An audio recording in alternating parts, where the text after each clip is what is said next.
My role involves overseeing the 6 squads that we run in British basketball. That's the 2 senior programs for the GB teams, 2 futures programs, which is the gap between the senior teams and our under 20 programs, and 2 under 20 teams. So we've got 6 squads in operation from generally in early May through to the middle to the end of September each summer. So my job's to oversee and put all the programs in place and the staff and get the players on board and hopefully win a few games. Well, each team is different because their major competition happens at a different time of the summer. But for example, our men are just about to head off to the Eurobasket Championship in Lithuania in a few days' time. Whereas the women ran early this year, so they had a program that went from basically the first week of May till the first week of July. So their program was done and dusted at that point. And the futures team just got back, the GB Women's Futures team from China, where they participated in the World University Games in Shenzhen. So each program begins and ends at a different point during the summer.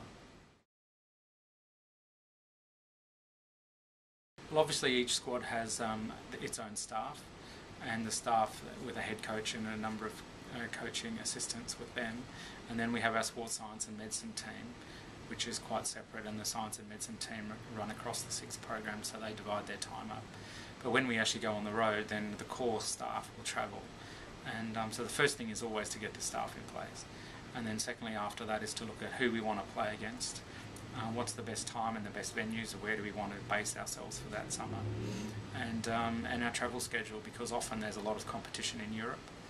And so we are often in and out of Europe, so being somewhere close to a major airport is always a consideration, simply because of the amount of time we travel. Surrey Sports Park for us has worked really well. This is our 3rd year. Well, once we get to next year, it'll be our 3rd year in a row. We'll have used them with the women's program. From a venue point of view, it's not only a good training base, but for the women's program, it's a nice competition venue at the same time.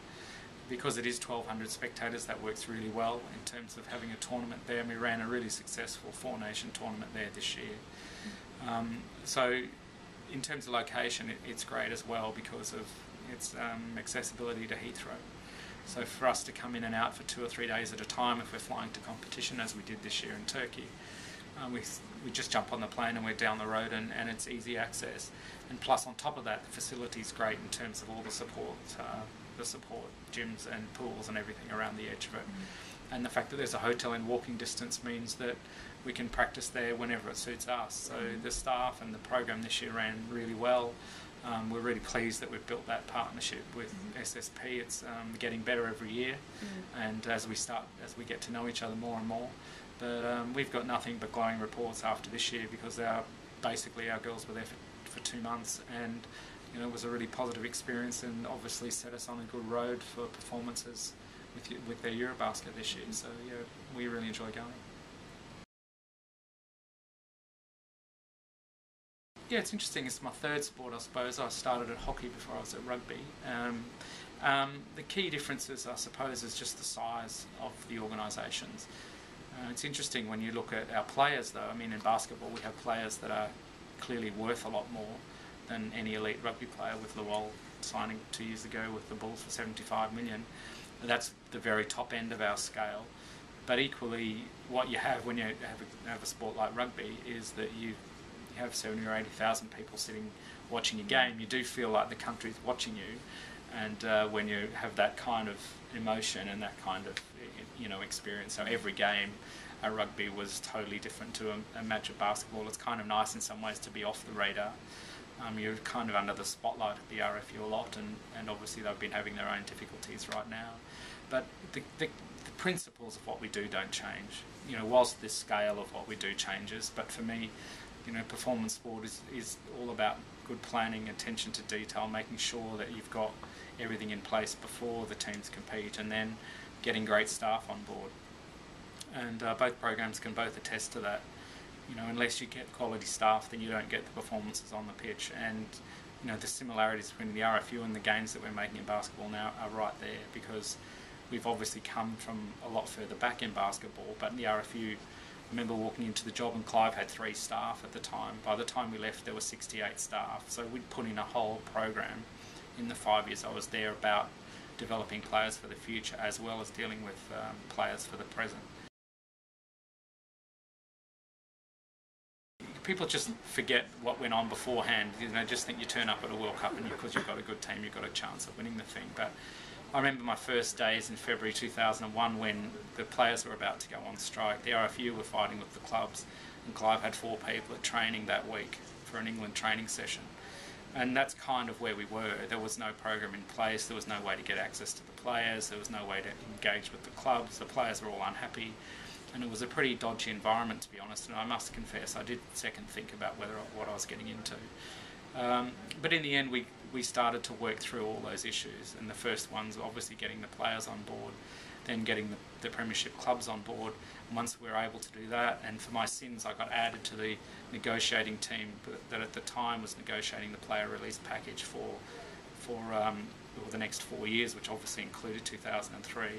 And they were poles apart when I walked into that room, and it took 6 to 7 months to get that knotted out. But in reality, when I look back, the RFU had been trying to do that for the last 5 years and they hadn't been able to. So the fact that we were able to pull that together in 6 months, then we could start to lay the foundation. So whenever England were together, everyone came. And then we started to put our energy in getting the right coaching staff after that. And it was the culmination of both those two things, the program in place, the coaching staff behind, and then incredible commitment by the players. The training regime leading in, the 6 months leading into the World Cup was phenomenal, and I don't think the competition for places couldn't have been greater.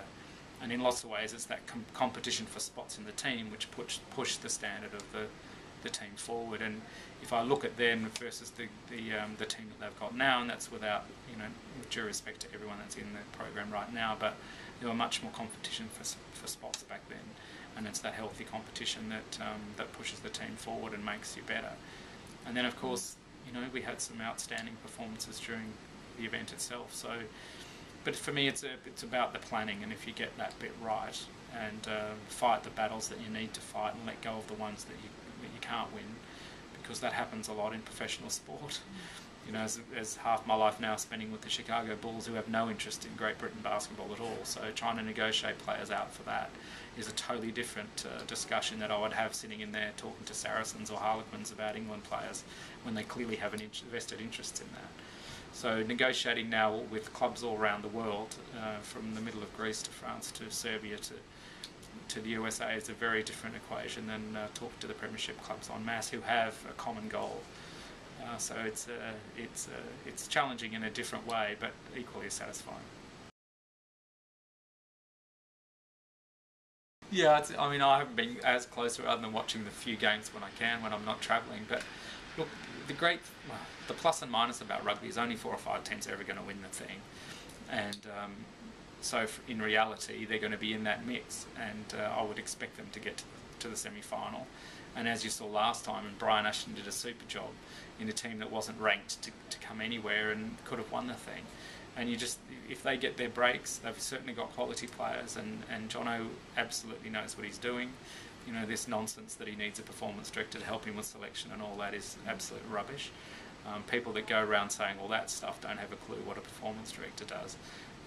But he's confident in his own ability, and I think if they get to the semi-final, who knows? You're one game away, and then in fact you're one game away from winning it, as they showed last time. So I expect that they'll probably get to the final. That would be my prediction. And of course, New Zealand at home will be a very different equation for everyone. But they've exploded and imploded every other time. So they haven't won. New Zealand haven't won since 1987. So let's give them another 4 years. Well, I'm just trying to think. I think if someone shines out, I'll take a rough stab and say Ben Foden.